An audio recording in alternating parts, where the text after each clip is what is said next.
ముఖ్యంగా పశుసంవర్ధక శాఖ తరఫున ఈ రోజున పశువులకి షెడ్లు, ఇంతకుముందు గవర్నమెంట్ లో మినీ గోకులములని పశువులకు షెడ్లు మంజూరు చేయడం జరిగింది. ఇప్పుడు కూడా 90% సబ్సిడీతో, 90% సబ్సిడీతో మనకు ఉపాధి హామీ కన్వర్జెన్స్ తో మనకు బెనిఫిషియరీ కాంట్రిబ్యూషన్ ఓన్లీ 10%, 10% మాత్రమే బెనిఫిషియరీ కాంట్రిబ్యూషన్ తో పశువుల షెడ్ల నిర్మాణానికి గవర్నమెంట్ ప్రభుత్వం ఉత్తర్వులు జారీ చేసింది. దీంట్లో భాగంగా 2 పశువులకి, 4 పశువులకి, 6 పశువులకి ఇలా 2 పశువులకి ఒక షెడ్, 4 పశువులకి ఒక షెడ్, 6 పశువులు ఉన్న వాళ్ళకి ఇలా ఏదైనా సరే 90% సబ్సిడీ, బెనిఫిషియరీ కాంట్రిబ్యూషన్ ఓన్లీ 10%. దీంట్లో ఉపాధి హామీ జాబ్ కార్డు కంపల్సరీ ఉండాలా, పట్టాదారు పాస్బుక్ ఉండాలా. ఆ రేషన్ కార్డుకు సంబంధించి 5 acres బిలో ఉన్న వాళ్ళకి మాత్రమే అర్హులు. వాళ్ళకి జాబ్ కార్డు ఉండాలి, 5 acres బిలో ఉండాలి, వీళ్ళకి పశువులు ఉండాలి. వీటికి అన్నిటికీ ఫస్ట్ 2 పశువులకు మాత్రం 1,13,000 యాక్చువల్గా యూనిట్ కాస్ట్ అయితే మనము 13,000 రూపాయలు కట్టుకుంటే చాలు. తర్వాత 4 పశువులకేమో 1,85,000 రూపాయలు యూనిట్ కాస్ట్, మనం దానికి 18,500 రూపాయలు కట్టుకుంటే చాలు. అలాగే 6 పశువులు ఉన్న వాటికి దగ్గర 2,30,000 అంటే 2,30,000 మనం కట్టుకుంటే యూనిట్ కాస్ట్ మనం కట్టాల్సిన కేవలం 23,000 రూపాయలు. సో అర్హుల ప్రతి ఒక్కరు అర్హులే. వాళ్ళకు కేవలం ఉపాధి హామీ జాబ్ కార్డు ఉండాలా, 5 ఎకరాల లోపల ఉండాలా. వాళ్ళకు అంటే రేషన్ కార్డు టోటల్గా 5 ఎకరాల లోపల ఉండేలాగా చూసుకోవాలి.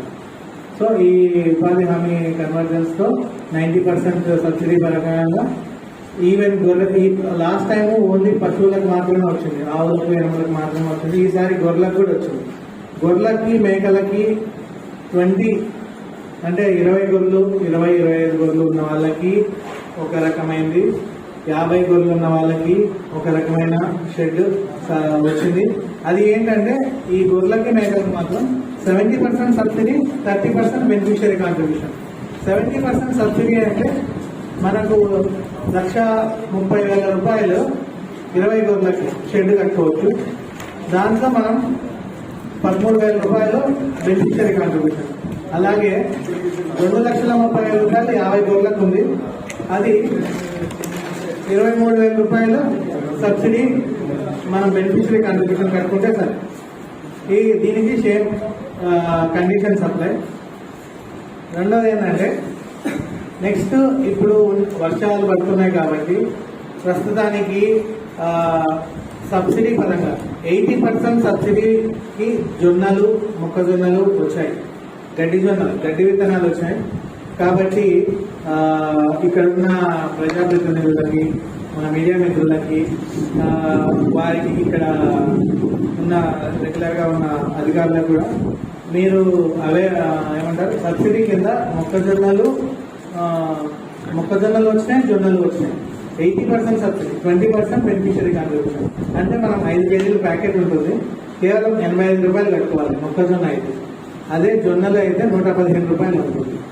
అది దాని కాస్ట్ అరౌండ్ 360 రూపీస్ ఉంటే 255 రూపీస్ ఏమో సబ్సిడీ పోతుంది, మనం 85 రూపీస్ కట్టుకుంటే చాలు. అలాగే జొన్నలు అయితే అరౌండ్ 460 రూపాయలు ఉంటే 355 రూపాయలు సబ్సిడీ పోతుంది, మనం 115 రూపాయలు కట్టుకుంటే చాలు. సో పశుసంవర్ధక శాఖ తరఫున సబ్సిడీ కింద గడ్డి విత్తనాలు వచ్చినాయి. దయచేసి రైతులు ఎవరైతే ఉన్నారో వాళ్ళకి పశువులు ఎవరికైతే ఉన్నాయో వాళ్ళు తీసుకోవాల్సిందిగా పర్లపాడు సెంటర్లో ఉంటాయి, గాలిగూడూరు, రాజుపాలెం, కోర్లపాడు, ఈ 4 సెంటర్లలో అందరూ ఒకే చోటికి రాలేదు కాబట్టి ఆ 4 సెంటర్లలో మనకు జొన్నలు, మొక్కజొన్నలు అవైలబిలిటీ ఉంటుంది. దయచేసి ఎవరికైనా కావాల్సిన వాళ్ళు తీసుకోవాల్సిందిగా కోరుతున్నాను. ఆ షెడ్లు కూడా వచ్చి కూడా ఒక 10 days అయింది. సో దయచేసి దీని గురించి కొద్దిగా అవగాహన కల్పించాలని, ముఖ్యంగా మా మిత్రులకి, మీడియా మిత్రులకి కొద్దిగా ఈ మినీ షెడ్ 90% సబ్సిడీగా వచ్చాయి, 10% మాత్రమే బెనిఫిషియరీ కాంట్రిబ్యూషన్. కాబట్టి చాలా మంది నాకు ఫోన్ చేస్తున్నారు కొద్దిగా దీని గురించి అవగాహన లేదు అని. సో ఎవరన్నా కానీ కన్సర్న్ హాస్పిటల్కి వెళ్ళమంటే అక్కడ దాని గురించి డీటెయిల్స్ పూర్తిగా మేము ఇస్తాం.